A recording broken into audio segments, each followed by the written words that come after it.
If you're a driven leader, senior leader, or agency owner, you've probably reached a point when more effort stopped creating better results. You keep trying to push through the exhaustion. You keep relying on discipline. You keep telling yourself you should be able to handle it, but the pressure keeps building. That doesn't mean you have a motivation problem. It usually means you're trying to manage your behavior without first regulating the pressure underneath it. When internal pressure is unmanaged, it affects everything. Your decision quality drops, your patience gets thinner, your thinking becomes more reactive, and even simple problems start to feel heavier than they should. For leaders, energy is not separate from leadership. Energy is part of leadership. For a long time, I lived the opposite way. I spent years trying to outwork every problem. I was leading a large sales team across Canada, building a music business, and moving from one responsibility to the next. And from the outside, it looked really productive. But internally, it was reinforcing a dangerous pattern. I was being rewarded for carrying more, saying yes to more, and being the person everyone could rely on. Over time, that trained me to connect leadership with endurance instead of structure. And eventually, that pattern caught up with me. I ended up in the hospital with rhabdomyolysis, a severe condition caused by extreme physical stress where muscle tissue breaks down and releases toxins into the bloodstream. I spent 5 days connected to IVs, giving my body time to recover and giving my mind time to confront what my pace and habits had been costing me. And that turning point changed everything. I realized that pushing harder was not a sustainable leadership strategy.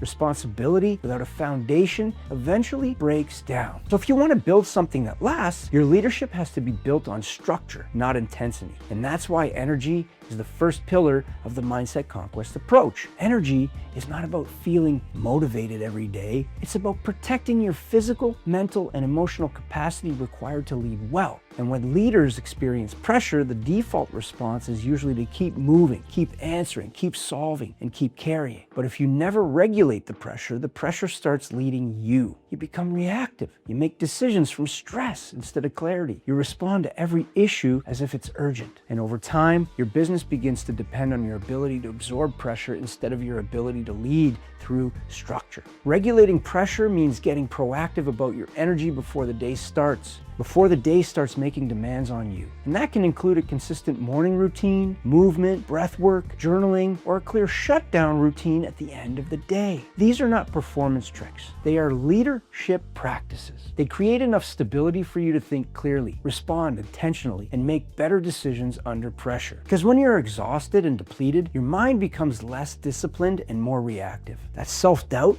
gets louder. Anxiety becomes easier to believe. Every problem feels more personal than it actually is. And that's why energy is not a personal luxury. It's a leadership requirement. I worked with a client named Dean who was a strong performer, but he was stuck in a familiar pattern. He was wearing multiple hats, moving from one responsibility to the next, and carrying work that should have belonged to other people. We didn't start by adding more to his schedule. We started with his energy. We looked at his routines, his sleep, his mornings, and shut down at the end of every day. And within a few weeks, Dean implemented a simple morning routine and a clear shutdown routine. And that gave him more capacity. And once he had more capacity, he could create more clarity. He stopped reacting to every urgent request. He delegated with more intention. His team gained confidence because he no longer was absorbing every problem from them. And that's the real shift. When leaders regulate before they react, they make better decisions, communicate more clearly, and create more ownership around them. So if you're feeling overwhelmed, the answer is not more motivation. Start with better systems for your energy. Build routines that regulate your pressure. Create the habits that make your leadership more repeatable. And if you're ready to build these frameworks into the way you lead, visit my website, mindset-conquest.com, and see if the Leadership Accelerator is right for you. And you can also go deeper into these ideas with my new book, Momentum by Design. Let me know in the comments, what's one routine you could put in place this week to better regulate your pressure?